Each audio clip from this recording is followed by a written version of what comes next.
Alright, we got Medal of Honor Warfighter, published by Electronic Arts, developed by Danger Close. Was not partly by DICE this time. It's still on the same engine as Battlefield 3, so it's using Frostbite 2. Standard military shooter. The aiming, shooting mechanics are a little bit more tight than Battlefield 3, which I definitely prefer. It's more kind of on the Call of Duty-ish side, where everything's, you know, perfect. You not perfect, but you can pretty much your gun doesn't sway as much as in Battlefield 3. I personally like it a little bit better. I wish Battlefield 3 was more like this on the shooter side. Who knows? Maybe it'll be in Battlefield 4. You get pretty much standard military weapons, a primary, secondary. You get regenerating health. Locales are really interesting. Here we have a level that's flooded. It's like in the middle of a hurricane or a monsoon or whatever the fuck it's called. It's like somewhere in this. I think it's the South Pacific or Brazil. Well, I don't know. It's completely opposite side of the world, but it's one of the two. I forgot. I think this is Brazil actually. There's a lot of Call of Duty like moments. Here, you zoom up to this Black Hawk gunner and you just mow everybody down with your gun. It seems to be something that happens a lot in this one. It didn't happen in the last one. The last one you switched between the Spec Ops all the way to the Army, and whenever anything exploded a lot, it was the Army side that did it. This one is complete opposite. You start a level and it's all quiet and sneaky, and then everything just starts exploding all of a sudden, and you're murdering everybody in your sight and blowing everything up.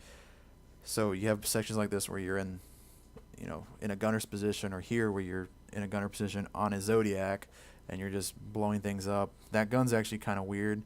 It's a automatic grenade launcher, but the targets are really small, and sometimes it's hard to get around the cover. But for the most part, you just aim at them and fire, and they'll either die or they won't be able to do anything to you. So there's really no danger of dying too much. The game's not too hard, so you take it whatever you get. But yeah, this section's all flooded, so you're driving around these Zodiacs, getting support from those Chinooks up there. The game's actually pretty down the middle. It's not too exciting. Everything's exploding around you, but it's not like Call of Duty where there's some big urgent rush for everything. Here's another section where you're firing off completely infinite ammo, saw or whatever it is, M240, and just mowing everybody down. You just have to make sure your barrel doesn't overheat. Again, special operations, blowing everything up. I guess at some point though, you have to start murdering everything in your path. But here is another Call of Duty like section where they added Juggernaut like enemies, so you're mowing them down with an AA-12 that has infinite ammo again. Most secondary weapons though have infinite ammo in this game, but even if not, there's a feature that if you run out of ammo with your primary, you can walk up to one of your fire team members, he'll hold E and he'll hand you ammo or grenades. So you're pretty much not going to run out of ammo like you would in Call of Duty, where you run out of ammo for your favorite weapon in like 2 seconds and you just have to throw it down because they don't give you any more ammo. They do have breaches in this game. You usually get to pick whatever weapon you want to use, and here's a funny scene where a guy blocks a grenade with a wooden table, and it completely works. Just completely works. But you can do breaches in this game, and you pick your weapon, and as you do your breaches, the more headshots you get, the more breaching techniques you unlock. One of them is like you kick it with your foot and it just fucking explodes. The door just explodes. The other one is that you break it with your tomahawk, or you put a charge on and it explodes. Another weird section of this game, and this section is completely long, I don't know why, is the driving sections. Like here I got this motorcycle frame stuck on my car, but it's really weird that they added these sections in this game, but I think a lot of it has to do with they were coming out with the new Need for Speed Most Wanted, and they're using the Frostbite 2 engine, so they really wanted to test it out. So you have sections like this where you're driving around and you're hitting enemies, and they're just like, their cars are trash, and it zooms out and it goes into slow motion.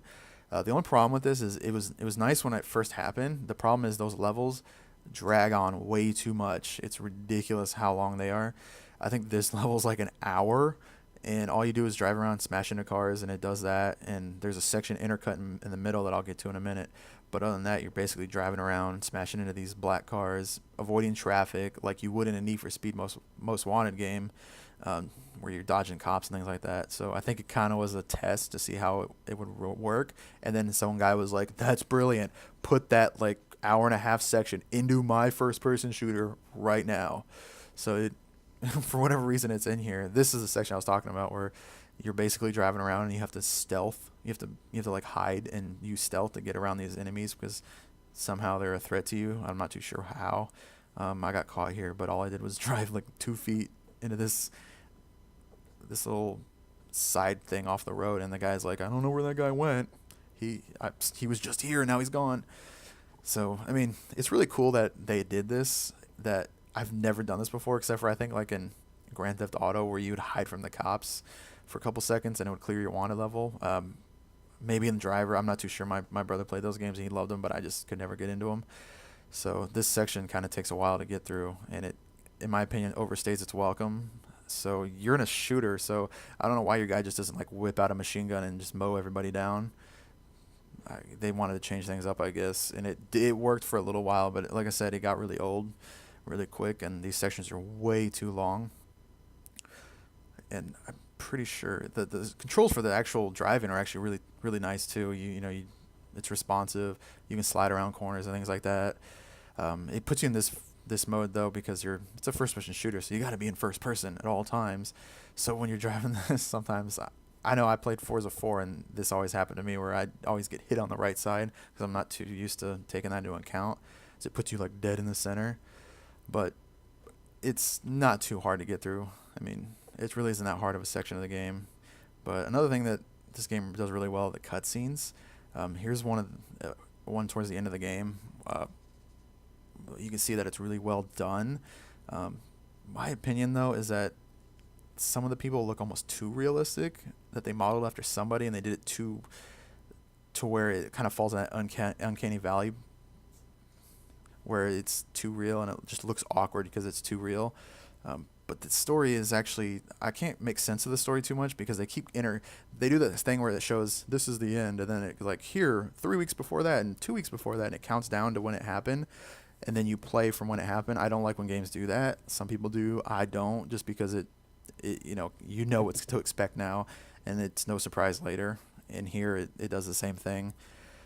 So I do like the aspect where it's trying to show you a little bit more of the military life and how the soldier's family is affected by his career. I personally don't know how realistic it is. None of my family members close by use the military as a career. They only did it for like go to college or get technical training and things like that, or they did it for like eight years or something at the most. Not a career soldier like a Navy SEAL or whatever. So I don't really know if it's accurate, but they did a really good job at trying at least to do something different than other shooters like Medal of Honor and what else is out there? Battlefield 3, the single player, or the other earlier Medal of Honor series from the PS1 era. So they at least tried, and it would have worked, but there's just too many other. The game's just kind of dull in my opinion. Multiplayer is a little bit better. They have the fire team system instead of the horrible multiplayer from the first Medal of Honor. So it's really cool that I can just walk up to one of my teammates and ask them for ammo and get ammo instead of having to like chuck boxes at people to get ammo, or have someone chuck a box in my face for me to get ammo like it would in Battlefield. The two games are really separate, so I can't really compare the two. The shooting's definitely better in Warfighter, but Battlefield 3 is definitely a more team-oriented, larger scale game. So I can't really, this is more comparable to Call of Duty, and honestly, I would rather just play Call of Duty just because it's just feels better, I guess. I don't know. It's really hard to describe why I feel. But, if I want a larger scale game, I'll just go with Battlefield. So the single player is really the only draw for this. And honestly, I wouldn't spend too much money on it. I wouldn't pay $60 for it, or $64.19, or however much it is with tax.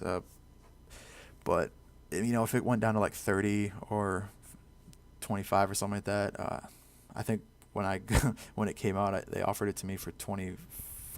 That's why I bought it. So it was dirt cheap because I had premium. But other than that, it's it's a decent game. Maybe a rent if you could rent it. it'd be okay, but I just wouldn't pay $60 for it. And this is the Indian scene where we're talking about it. But alright, well, thanks for watching my video. If you guys have any comments, please let me know if I need to change anything or whatever. This is one of my first video reviews, so hopefully I'll be doing some more and getting some better equipment soon. So like it if you like it, leave a comment, and subscribe if you absolutely love what you see here and you want more.